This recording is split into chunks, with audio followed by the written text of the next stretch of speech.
So this is how project cars die. Buried under a pile of...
Alright, how old do we think this gas is?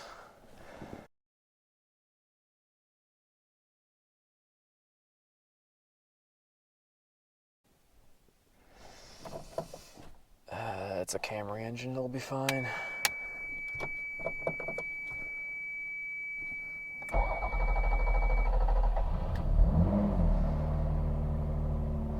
Called it.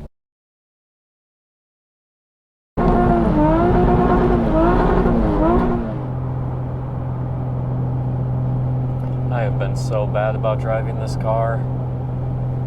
Thought I would take the day and drive around scenic Red Rock National Park. Seems like a good place for it. Also realized I never really talked about what I did to this car on the channel. I think everyone knows that it's V6 swapped at this point, if you've watched any of my other videos on it.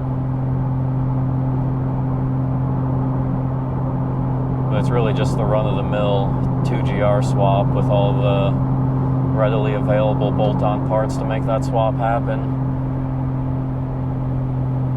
Really nothing too special or too crazy. I have gone through this car pretty extensively, besides the swap itself. For suspension, it's on Koni yellows with Eibach ProKit springs. I think people like to immediately go to coilovers on these cars, but really, even that simple like spring and damper combo is more than capable enough on the track, for my skill level at least, and it just rides so nicely on the street.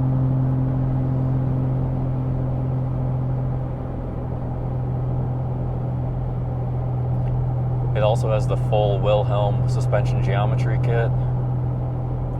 This car was originally a 91. I converted it to a 93 subframe for the longer rear control arms. I've also swapped it to Wilhelm's aluminum knuckles, which is kind of overkill for what I do with this car, but they're just kind of cool parts. You can probably see the Hux Racing shifter. This one I go kind of back and forth on. It looks cool, but I don't really think it helped the transmission shift that much better.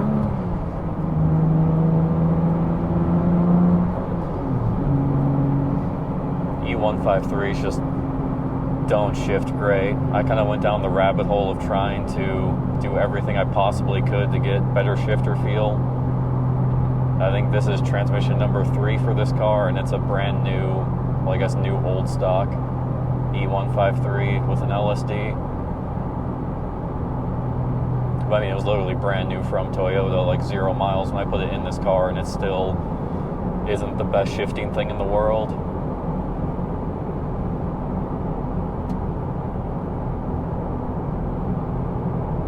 Probably my favorite mod I've done to this car has to do with the steering. I mean, the steering wheel is cool, but taking the pinion out of a 3rd gen Spider steering rack is a direct bolt-in to a power steering SW20 car. And if you've ever driven a stock, even with power steering, which is faster than the non-powered rack, it's very early 1990s steering, kind of bus driver-like. And just doing that pinion really brings it into the 21st century. And it is very direct now. You do not need a ton of steering input to make the car change direction.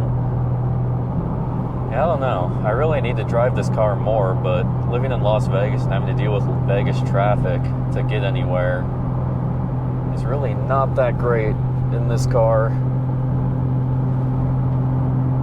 It does have the lightweight Fidanza Flywheel, which really makes just casually driving it kind of a nightmare.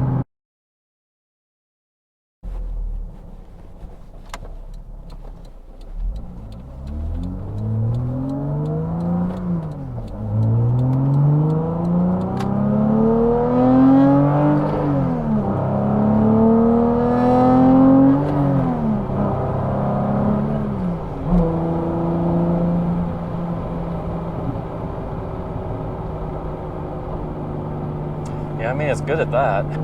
The combination of this engine and this chassis is just so good.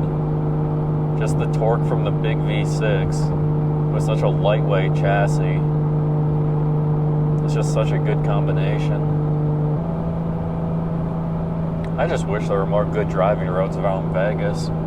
There's really only one or two. Like, I know this doesn't really look that steep on video probably, but this is like a good incline kind of going up into these mountains here. And even in 5th gear, just like cruising, if you want to like gain some speed. Like, it's just so effortless. But at the same time, this engine also likes to rev.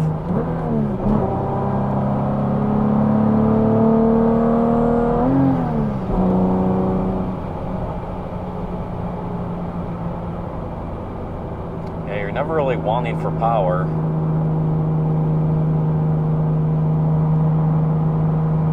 But you really can just leave it in 5th and just kind of lug it around. It makes so much torque.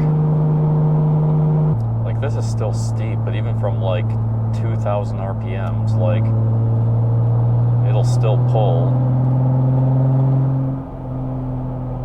Like, that's 5th gear at like 45 miles an hour. Even that, it just doesn't care. There's just so much torque with this engine. There's something so good about driving a sports car that you can't even see the hood on. All I see out the windshield is just like road straight in front of me.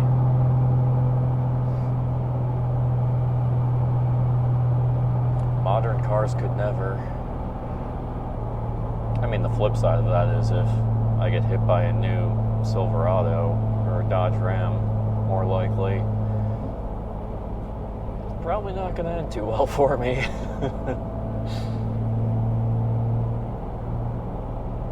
Yeah, maybe I should only drive this once in a while, I guess, not push my luck too much.